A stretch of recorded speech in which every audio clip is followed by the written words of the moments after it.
Brett Allen here, chatting with actor Dan Jeannotte. I mean, so many projects to discuss here. Rain, The Bold Type, Star Trek, Strange New Worlds. I mean, a few holiday movies, some rom-coms here and there. You've had a big career in a lot of different types of projects.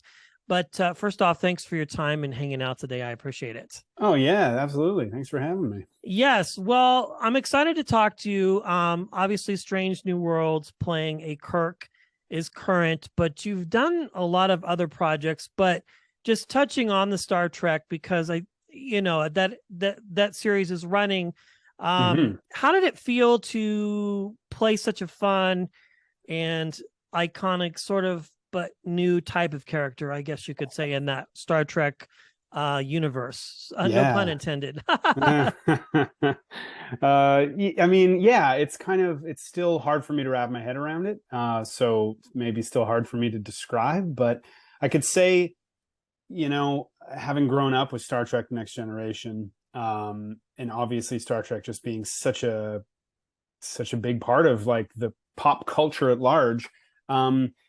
It's mind blowing to me that I get to be a part of it. And I remember the moment when I found out I had the job, and the moment that I found out, because also at the same time that I found out I had the job, I found out that the character was actually named Sam Kirk and is the brother of Jim Kirk. I didn't know that when I was auditioning, and I.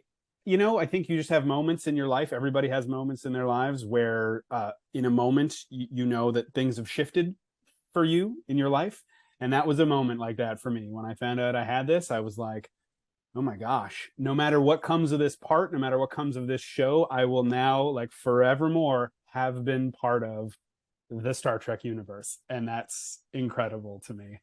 Yeah, I mean, even talking to other actors who have had maybe one or two episodes, I mean, or even going to like the SVUs or the Law and Order type shows, which are somewhat, I would consider this to be as well, sort of like a badge of honor, so to speak, for an Mm-hmm. actor to be a part of such a universe. I mean, it has to just feel validating too, because obviously you're there for your talents and your abilities, but also I mean, it's Star Trek. I mean, it just that's cool, Oh yeah, man. I mean, it's so it cool. doesn't get any cooler than that. I mean, you could be in a Star Yeah, Wars or a Marvel film, but there's Star not. Trek is Yeah, old school. yeah, there's not much that has the kind of like universal recognition, I guess, that Star Trek has. Like, as an actor, most of the time you're working on stuff that you need to explain to people what the show is, where it plays, why it's cool, what it's about.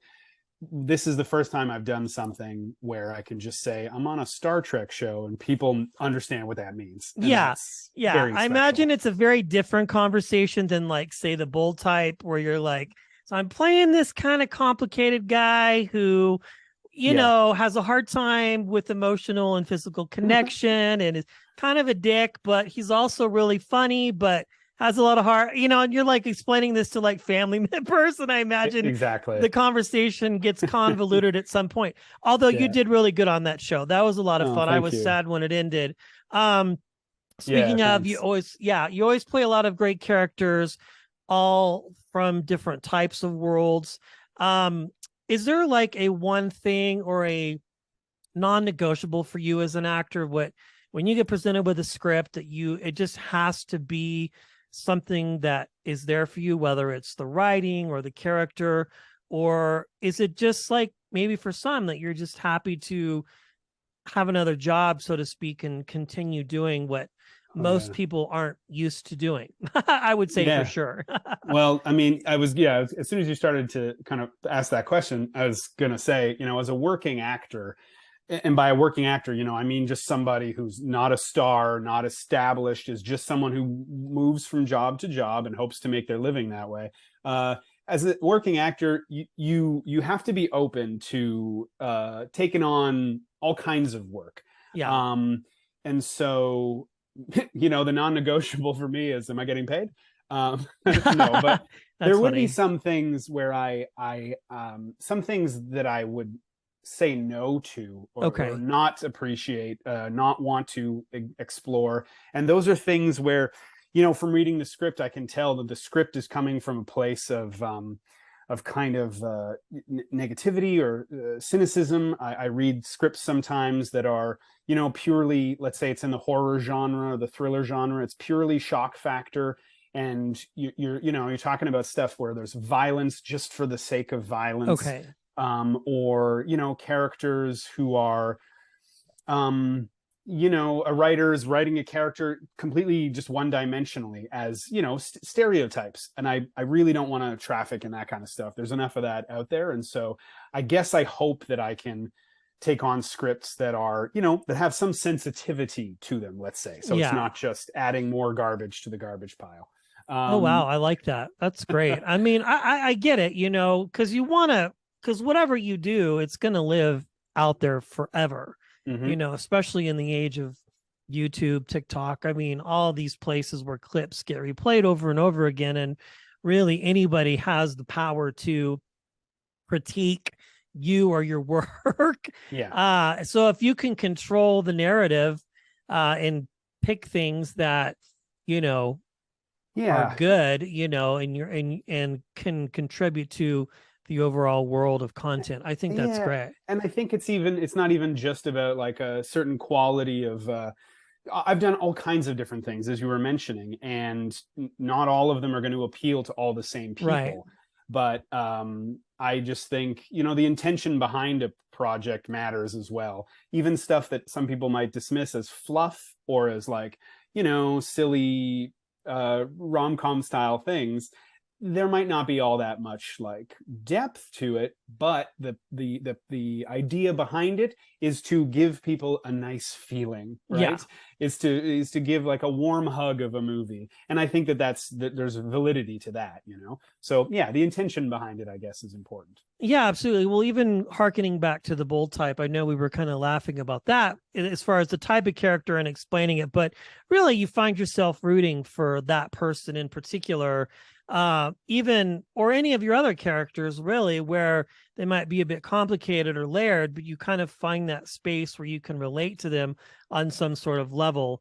And I think with the projects that you've done and the ones that I've seen recently, I feel like it does contribute well, and not even like you said, quality per se, but just really a good story. I think. Yeah. I mean, you've done some fun things, and I think that just has to be a joy as an actor or a storyteller to really just to be able to put on a different kind of skin and go, wow, this is a fun character to play, regardless of what other people may or may not think. Absolutely. I feel like I've been very lucky. I've gotten to play a lot of fun characters who, as you say, are, not always straightforward. They can be complicated. And that's always interesting as an actor. You want someone who's who's got dimension to them, has got, some gray areas. I think that's very interesting.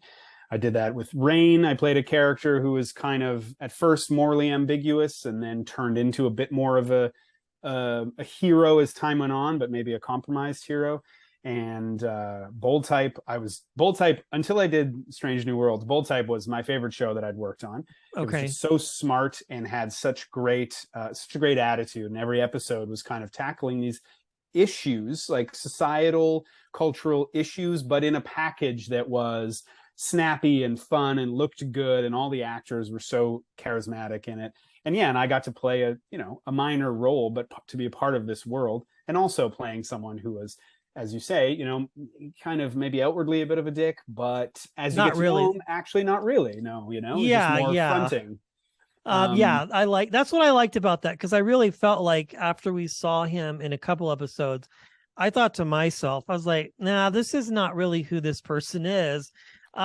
Which is attributing to your great ability as a storyteller and an actor. I mean, even Strange New Worlds, I mean, seeing Sam Kirk and really getting introduced to him, your character on Rain, all of them are very relatable. Switching gears a little bit, I mean, Yeah. what is your origin story as far as becoming an actor? I always like to find out what drew you into this world in particular because it's so markedly different for other people. Yeah, that's true. Everyone's got a different route into it, I guess. For me, I came into acting well, like you were talking about it, as a storyteller. When I was young, I thought I wanted to be an author. I read a lot and I wrote, and I thought that writing books was going to be my future. That's when I was, like 7 years old. I thought I was going to be an author. And then as time went on, I really got into cinema as a different form of storytelling. And then I kind of thought, oh, maybe a director is what I want to do. And I hadn't done any acting until I started in college, and I did a play on a lark, and it was pretty interesting, pretty fun, although it was very low budget and not a great show. And I became friends with someone, most importantly, who told me that there was a whole theater department at my college that I didn't even realize existed, and that he was doing a play with the kind of professional theater department, and that I should come check it out. And I went to see this, and it was like 17-year-olds up on stage, but doing like a pretty decent production value musical, this musical called Pippin. I watched this and I was just like, kids my age are doing this? That's incredible. Wow. And at the same time, the same friend told me, I'm starting an improv troupe here at the school. You should try out for it. And so I started doing, around the same time, improv comedy and theater. And that was just like a whole new world opening up to me. It was so exciting, so collaborative, and I love that aspect of it, creating together. I started doing improv, and then with my buddy Matt and a bunch of other folks, we started a comedy troupe out of that, and we have been performing together for 20 plus years now. And theater, so sort of dramatic theater and comedy at the same time. But all that live performance was just so sparking for me.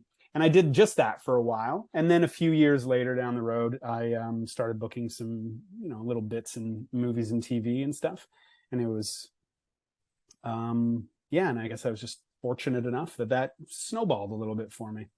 Yeah, I mean, you've had great success, I think. And, I would say, the case could definitely be made. I know you, I find you to be very recognizable. And when I was kind of teasing out a little bit that we were talking to you, the responses were varied as far as like the projects that you were in that they loved. And I found that fascinating because people knew you from so many different worlds, whether it be Star Trek or Rain or other things that you've done. So I know you've been very busy working on projects. You've booked a few roles since we were able to get this conversation going. So when you're not acting, what do you find yourself doing to kill time? Do you have any free time? Or are you always working on this? I'm not always working as an actor, but I have a 7-year-old son, so I am always working as a dad. I have an 8-year-old, so that's a full-time role. There you go. Yeah. There's, not a lot of free time. You know what it's like. But yeah, I mean, I'm still a big reader. I love reading, and I still write, although it hasn't become a focus for my career. Writing is still something. It's, I guess, I still believe somewhere, like, maybe I'll become an author one day. So yeah, writing, reading, playing with my boy, doing crosswords, going hiking, Yeah. Has he been able to watch anything that you've done? Maybe the Star Trek stuff a little bit? Does he kind of understand what you do, or is it still kind of like that? No, he definitely understands. That's cool. He's also a big, storyteller himself. He reads a lot, and we don't watch a ton of TV at home, but he has seen some things that I've done. Some have been more appropriate than others, or you guys aren't binging the Bold Type together, probably not. But we've watched some of the Bold Type together. The Bold Type is just not that interesting to him. Yeah. But Star Trek he's seen a little bit of, but some of the things that some of the episodes that I've been in, especially I think of episode 9, I think was the Gorn episode. It's scary, and we have two neighbors who are kids whose parents are Trekkies, and they're friends of ours now, and they showed their kids the show. And one day the two kids came over and rang the bell, and they presented me with these drawings they made of Sam Kirk, And I was like, oh my God, that is so cute. And the little one, who's also 7, was like, yeah, we watched your Gorn episode last night. And I was like, oh my gosh, or like, were you scared? He's like, no, I was fine. I had nightmares all night. And I'm like, okay, maybe you shouldn't have watched it. That's great. But eventually, my boy will watch some more Star Trek. But for now, we keep it to the holiday rom-coms, I guess. Yeah, well, those are good too. Well, thank you so much for your time, Dan. It's been a pleasure chatting with you. I encourage everybody to watch Star Trek Strange New Worlds and all the other projects that our guest has been a part of. They're all great and equally amazing. Dan Jeannotte, thank you so much for hanging out today. I appreciate it. Thank you, Brett. Take care.